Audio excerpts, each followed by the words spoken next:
are definitely moments where like I'm probably like, can we at least just talk about it because kids are dying? Where I'm probably different than many people who are in equity work is that I'm going to say that. Oftentimes people feel like D&I is only the big corporation that has mostly white employees, right? But diverse companies also get diversity wrong too. My name is Amber Cabral, and I am the founder and principal consultant for Cabral Co, an inclusion and equity-focused strategy firm that helps organizations to achieve their inclusion and diversity needs.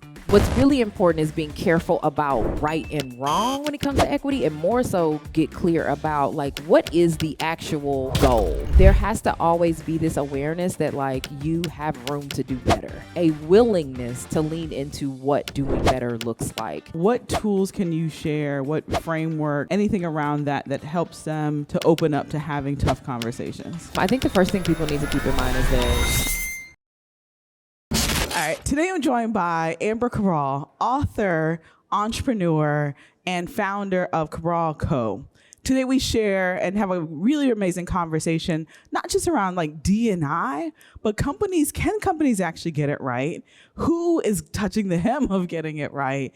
And more than anything, how we can be much more intentional about our strategies around belonging, inclusion, and then what not only can big corporations do, but everyday startups can do as well to make sure that they're creating spaces of equity and inclusion. Welcome, Amber, to the So Ambitious podcast. Thank you. Thank you for having me. And so ballet, equity and inclusion, people don't just fall into D&I work. Tell me a little bit about your journey. Well, I might have fell into it actually. Just to kind of recap my career, I started out, I was working at Blue Cross Blue Shield of Michigan. I'm originally from Detroit. And I was voluntold because they were having a diversity council. Back then, there was no diversity, equity, inclusion, belonging, allyship. We didn't have all that. It was just diversity. And I was voluntold to be a part of that council. That led to us developing training and figuring out how to embed diversity in the values. And at some point, I decided to relocate. So I was leaving the job, and I got to the new job and realized I am doing technically the same work. Like I am in a healthcare organization. I am supporting, as an advocate of, medical advocacy for patients, but I don't like my job. And it was the diversity part that was missing. And so shortly after that, I went on to work at Walmart. I led mentoring there, which allowed me to kind of say, are we being thoughtful about identity when we're building these mentorship programs? And then I had the intern program, and then I did a culture transformation, and which landed me in inclusion and equity strategy. And of course, at this time, the words were changing, right? So we had diversity, then we had equity, then we had inclusion, and then we had belonging. And so I kind of fell into it because I had a little bit of a big mouth and people would ask me what my opinions and thoughts were as they were thinking about how to bring whatever the word was at the time to life in their business. Mm-hmm.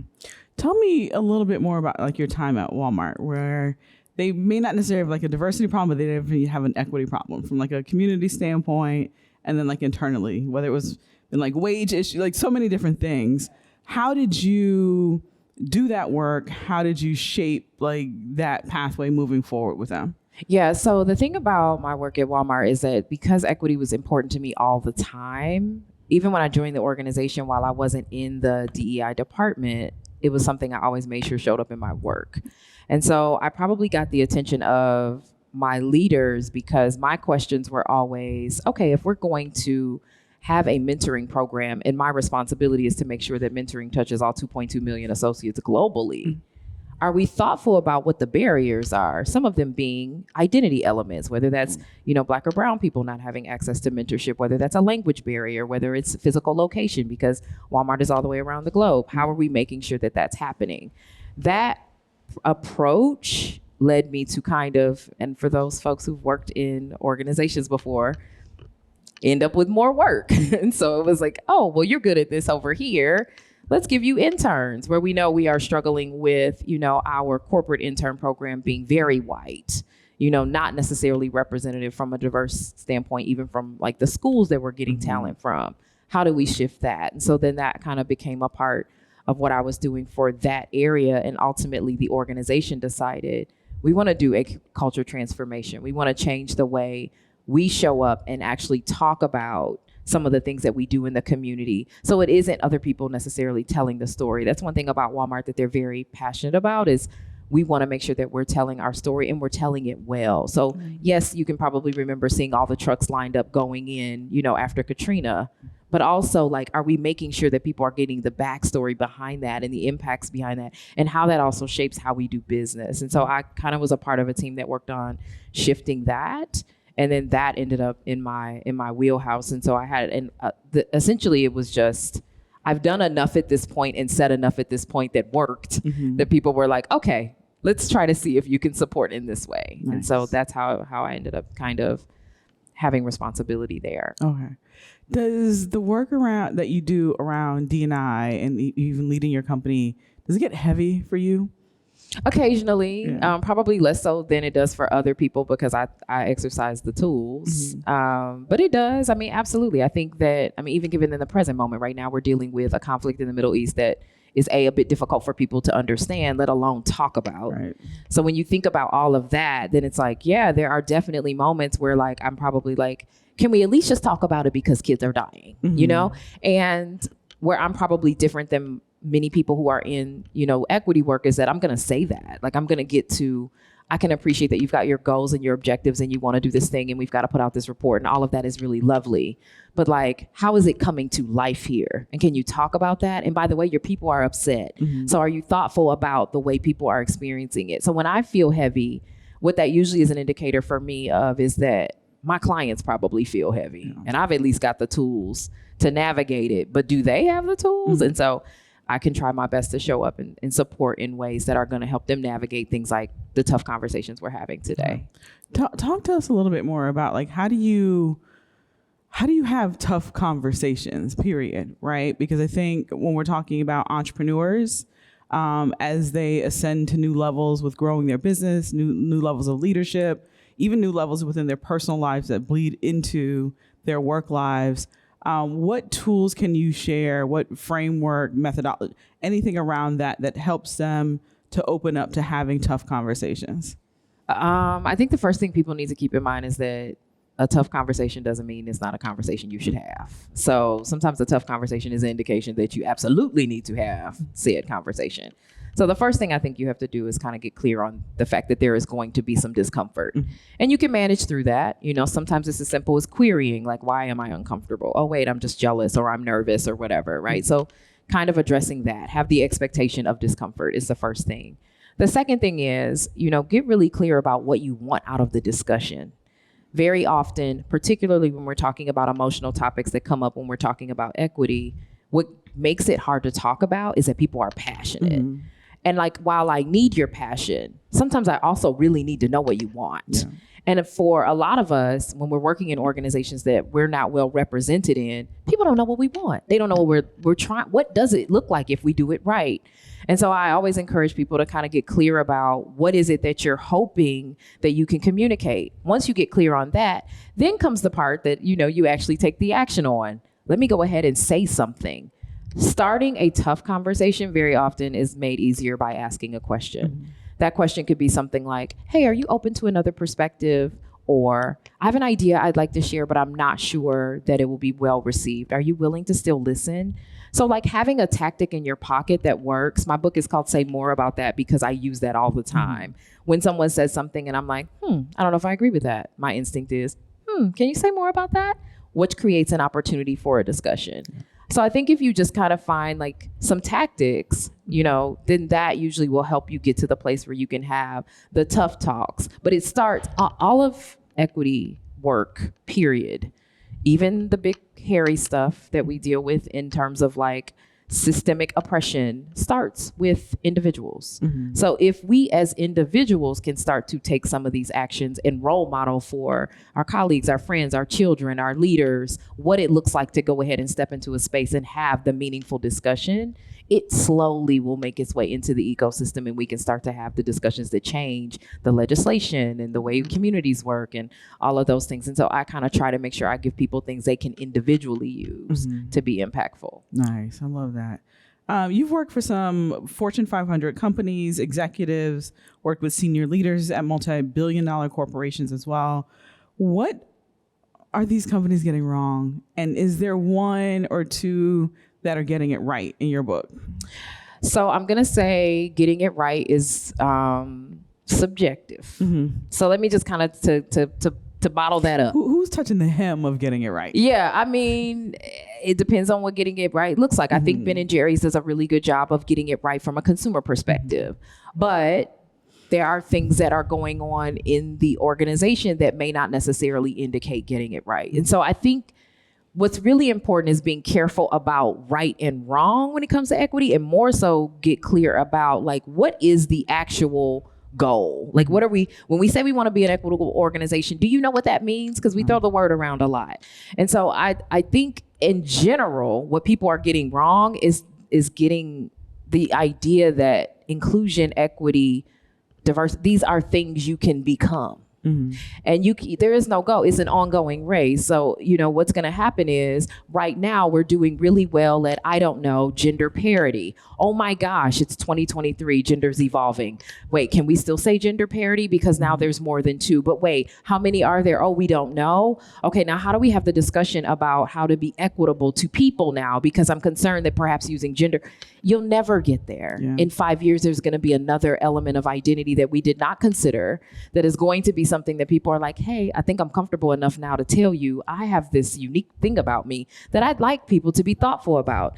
So that's why you can't really ever say like, this person's getting it right. This is it, because it's it right now. Yeah. And then as the discussion evolves, it's going to be something else. So what I always recommend the organizations I work with to build the muscle of is feedback.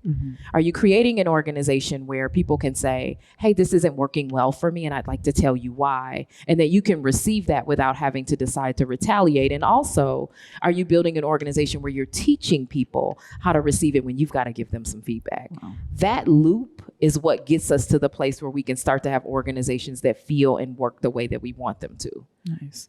All right. So we're chatting about big corporations, multi-billion-dollar corporations. What about like startups, right? But in particular, diverse startups, because I think oftentimes people feel like D&I is only the big corporation that has mostly white employees, right? But diverse companies also get diversity wrong too. So can you chat a little bit about what you have seen and what they can do to kind of turn course? Yeah. So I think the thing that we have to remember is that we all own it. So equity belongs to all of us. And in us all owning it, the second layer to that to keep in mind is that because we all have our own piece in it, you are kind of always in a bit of a situation with trying to figure out how you bring it to life. Now, when you get to an organization, startup especially, there's got to be a point where you realize, ooh, I'm not that great at this. It could be perhaps you have a very, ethnically, racially diverse organization, but is anybody there perhaps, talking about what it looks like to work in this organization with a disability? Have we considered what it might look like to work cross-culturally from a, interacting with folks who perhaps speak different languages? And so there has to always be this awareness that like you have room to do better and a willingness to lean into what doing better looks like, which again, the same thing kind of applies as with a large organization because these are individual muscles. Feedback. Can I tell you in a responsible way, here is an opportunity for you to grow. Here is what I recommend you consider. Are you able to take that and say, okay, let me digest that and figure out what the best next steps would be? And then are you also able to tell someone what they need to hear? That feedback loop works, whether you're a big company, a small company, et cetera. And then the other thing that you've got to be really good at is apologizing. I talk a lot about apologizing in my work. People assume that apologizing does not have anything to do with equity, but we've all seen the organizations apologize really badly. And so it has to be a thing that we consider as well. So I always teach, my clients an apology at base level is I apologize for, moving forward I will. I apologize for mispronouncing your name. Moving forward, I'll make sure I say it correctly. If we can get those in our bones, if we can just get that, it's going to shift the way we have conversation, and it'll create an environment where the conversation is necessary to us being able to create inclusion and equity in our communities, in our families, in our work, in our whatever space you live in. You own it. It's yours. And I've got to be good at giving and receiving feedback in whatever that terrain is so that I can bring it to life. How does someone get good at receiving feedback? Oof. You practice. You practice.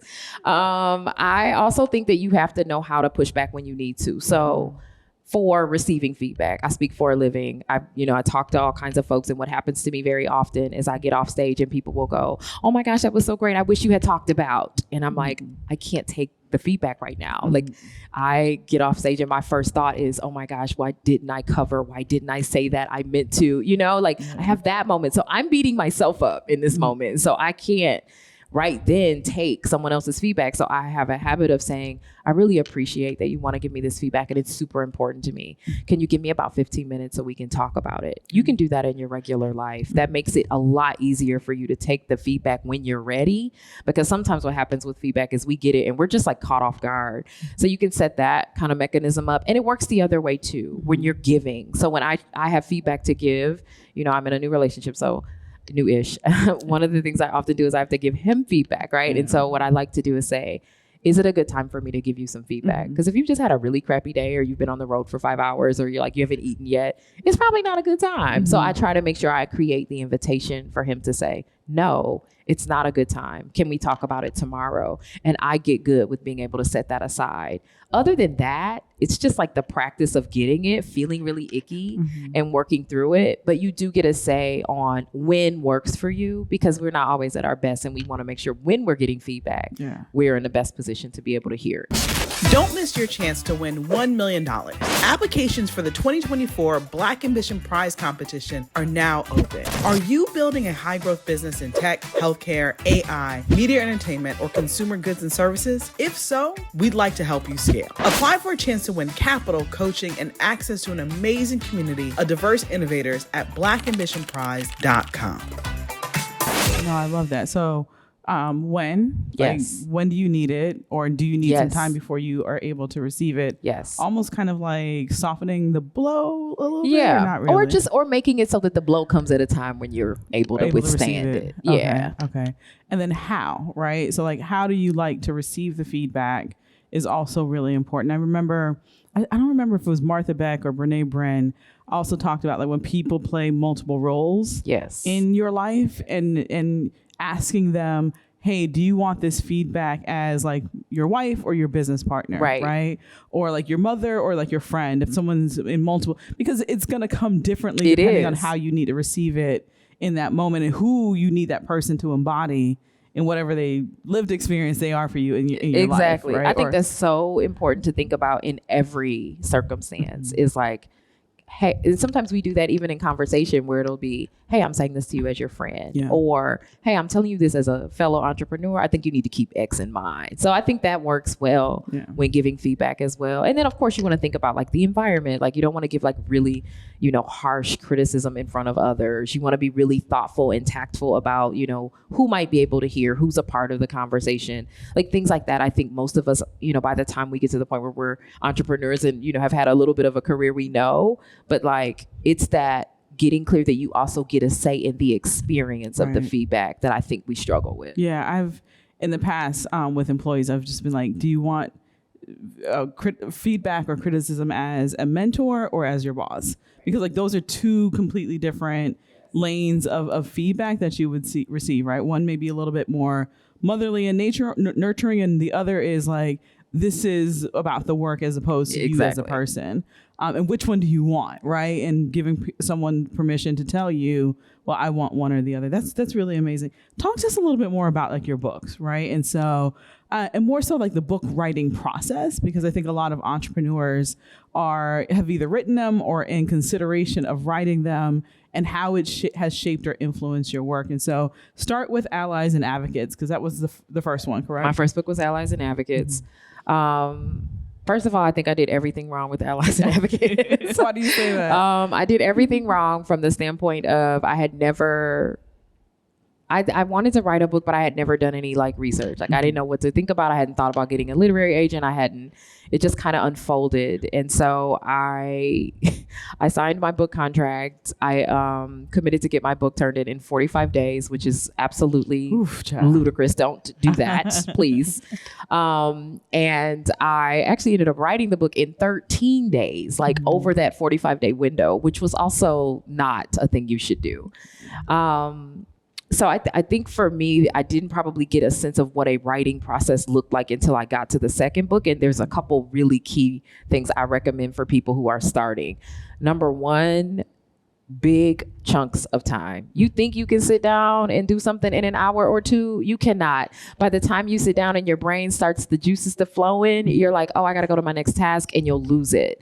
Actually, I have three things. The second thing is voice notes are your friend because ideas are going to hit you like in the middle of like washing dishes, or you're going to be in the middle of a conversation on a call with a client and realize you're saying something that belongs in your book. And so like being able to just be quick on the draw with that voice note function was super helpful. And then another thing that I think is really important too is when you are in the process of writing, don't feel like you have to write it in order. Let it come out. And as you start to have the chunks, then they'll start to go, okay, this needs to come before this. And in fact, your editing process should include someone that helps mind that for you. Right. But when I found myself trying to say, okay, this, and then this, and then this, it was constricting and I couldn't get out what needed to come out. But when I let go of that and was like, you know what, I want to talk about feedback today. I had a real intense conversation about it. And like my clients are struggling with it. I'm passionate about it today. Out goes the feedback chapter. Is it at the top of the book? No, but it ends up where it's supposed to be. So in terms of process, those were like the things that I feel like I have a good sense of that are really meaningful. And specifically with Allies and Advocates, what was unique is it was a very quick to market book. It's called Allies and Advocates. It was put out 4 months after George Floyd's murder. So people were really asking for like, what do we do to do this? I would recommend that like, if you don't have to do a quick to market, like don't. Like there are benefits to it, but there are a lot of things that you don't get when you do a quick to market. Why do you recommend? Book. Well, a couple things. It's great if it's timely, which was the case for me, but you don't get to market the book as well because you don't have the window of time. You also are more likely to have like things in your editing process that are like really rushed. And so your first round, like my first, edition had all kinds of errors and things that I was just like, like I can't believe this was printed, right?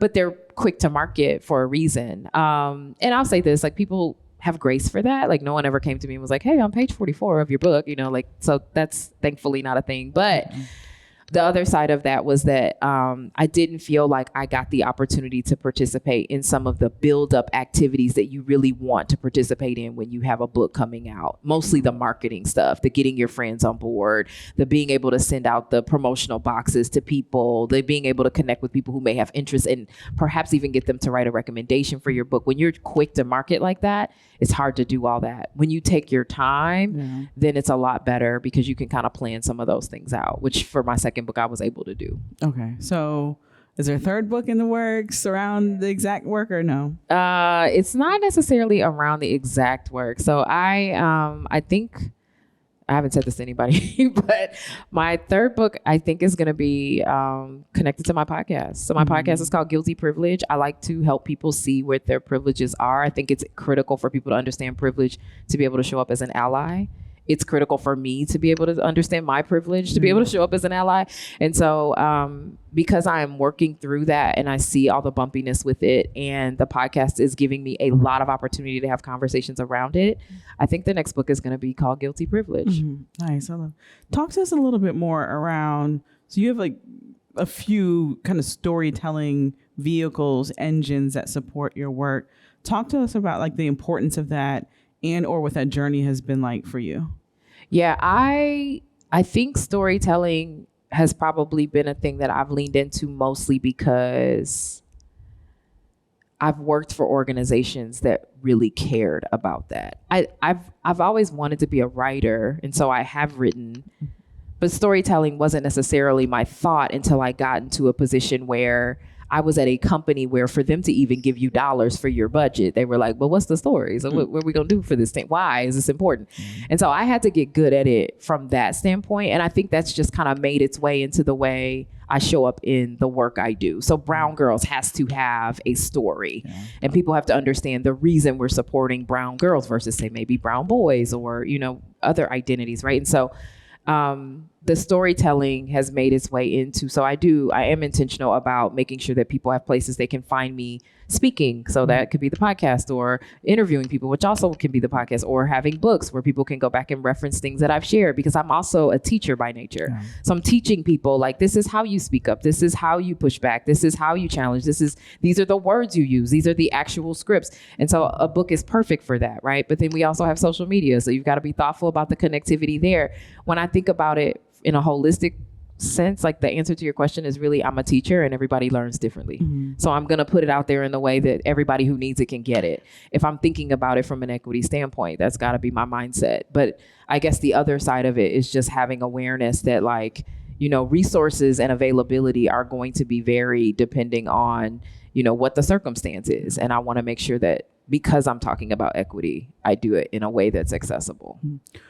So staying in the same vein around just kind of storytelling, like, how do we move from D&I being deficit framed to more asset framed in the stories that we tell, the conversations, the buy-in, the budgets, like all of that? Like, how do we move so that there's just a more asset framed story that people buy into or live into as a result? And is there a pathway? Because maybe there's not. I think it is. And I love this question. So I think two things have to happen. I think first, we have to stop trying to get people sold on the tough part. Like, I think, with some exception, most people, most organizations know there has been harm. Mm-hmm.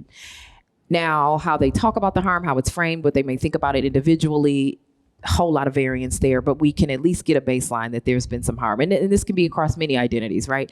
And so I think if we can get good with that and then say from that place, okay, what actions are we taking to be impactful? Mm-hmm. What are the steps that we're doing to shape the narrative around? You know, so if it is, you know, we're having a lack of representation as it relates to, you know, the number of employees that have disabilities, but we also know that having a hybrid workforce has improved access to work for disabled folks. How are we making that a policy where people have an opportunity to work hybrid, and we're also encouraging that in our job descriptions, as an example? It could also be, we notice that, you know, we have women who work here who get pregnant, and then, you know, those folks go on and don't feel like they can come back here. They can't be moms in this organization. They can't be parents in this organization.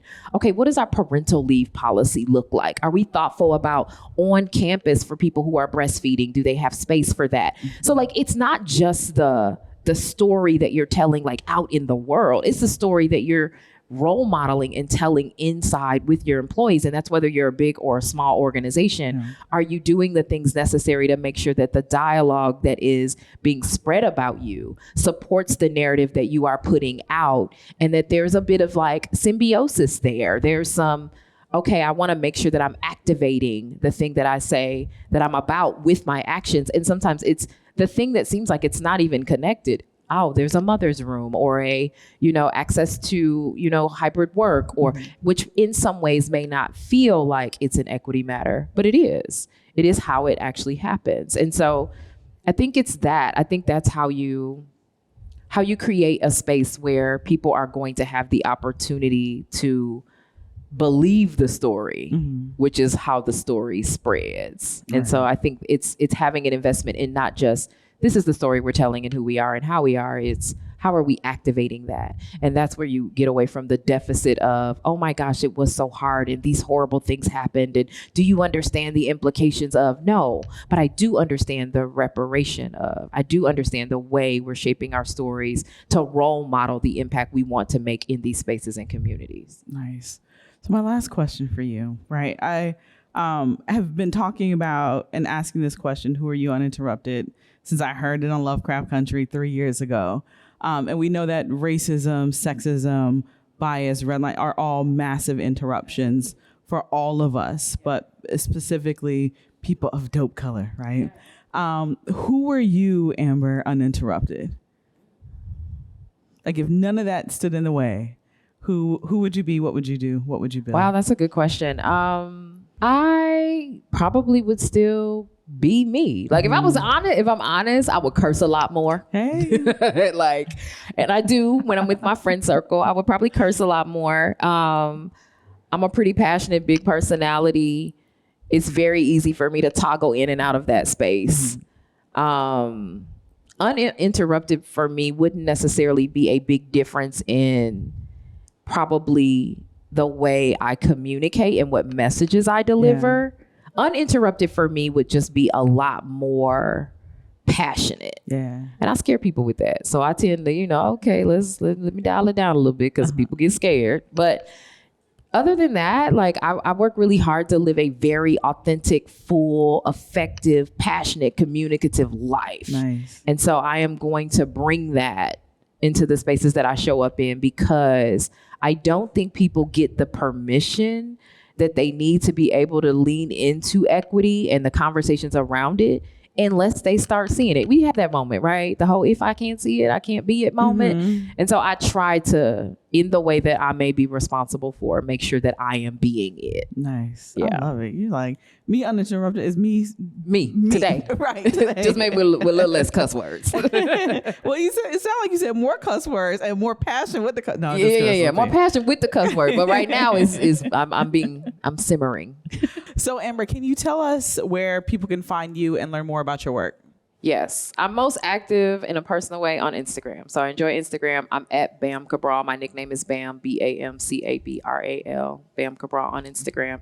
I also do some of the others. So I'm also on the Twitter or X, because we don't know what we're calling them for sure. But I'm a part of that as well, same name. And on TikTok, I'm also on LinkedIn as my name, Amber Cabral. You can also go to ambercabral.com. If you just pop my name in a search bar somewhere, you're probably going to find a book, a tweet, an Instagram post of some kind where we can get connected. Awesome. Thank you, Amber, so much for joining us on the So Ambitious podcast. Thanks for having me. Heineken is proud to support Black Ambition in helping to unlock opportunities for its participating founders.